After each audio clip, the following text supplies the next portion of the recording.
Baiklah, Assalamualaikum warahmatullahi wabarakatuh. Perkenalkan, nama saya Gita Ramadhani. NIM 21086031, mata kuliah pengantar coding. Kode sesi 0428 akan menyampaikan materi pada pertemuan kedua, tugas mandiri 2, yaitu sistem komputer dan pengantar pemrograman, algoritma.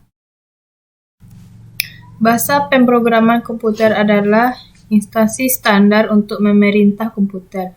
Bahasa pemrograman ini merupakan suatu himpunan dari aturan sintaks dan semantik yang dipakai untuk mendefinisikan program komputer. Fungsi bahasa pemrograman ini memerintah komputer untuk mengolah data sesuai dengan alur berpikir yang kita inginkan. Proses pembuatan program yaitu user.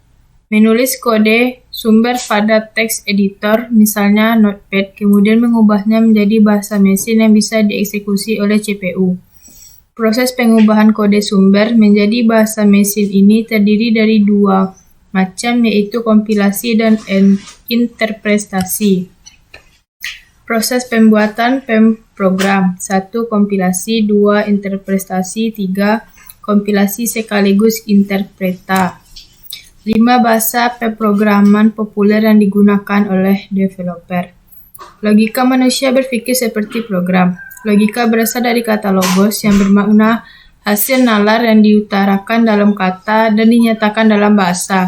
Logika merupakan salah satu cabang ilmu filsafat.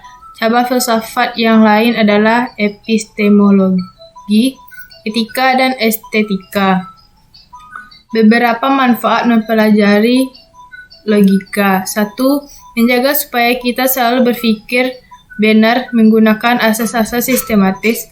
2. Membuat daya pikir menjadi lebih tajam dan menjadikannya lebih berkembang. 3. Membuat setiap orang berpikir cermat, objektif, dan efektif dalam berkomunikasi. 4. Meningkatkan cinta kebenaran dan menghindari kesesatan bernalar. Penalaran untuk penarikan kesimpulan. 1. Deduktif, penarikan kesimpulan yang bergerak dari pernyataan benar yang umum ke khusus. 2. Induktif, penarikan kesimpulan yang bergerak dari pernyataan benar yang khusus ke umum. Algoritma program. Menurut sejarah, kata algoritma berasal dari nama penulis buku Arab yang terkenal, yaitu Abu Ja'far Muhammad ibnu Musa al-Khwarizmi. Al-Khwarizmi dibaca orang barat menjadi Al-Ghoris. Al-Khwarizmi menulis buku yang berjudul Kitab Al-Jabal wal Muqabalah, yang artinya buku pemugaran dan pengurangan. Contoh penerapan algoritma program. 1. Algoritma routing, pesan di dalam jaringan komputer. 2. Algoritma Berensenham, untuk menggambar garis lurus. Yang ketiga, algoritma Hut-Morris-Priet, untuk mencari suatu pola dalam teks. Modul penyusunan algoritma. 1. Dengan menggunakan bahasa sehari-hari.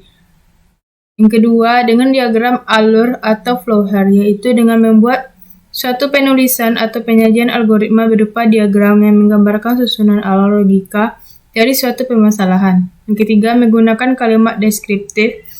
Notasi penulisan algoritma dengan menggunakan bahasa deskriptif biasanya juga disebut dengan notasi alami.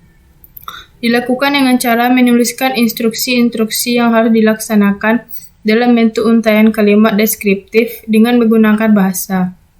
Cara menuliskan algoritma. 1. Menggunakan pseudocode. 2. Menggunakan flowchart. Sekian dari saya tutup dengan Assalamualaikum warahmatullahi wabarakatuh.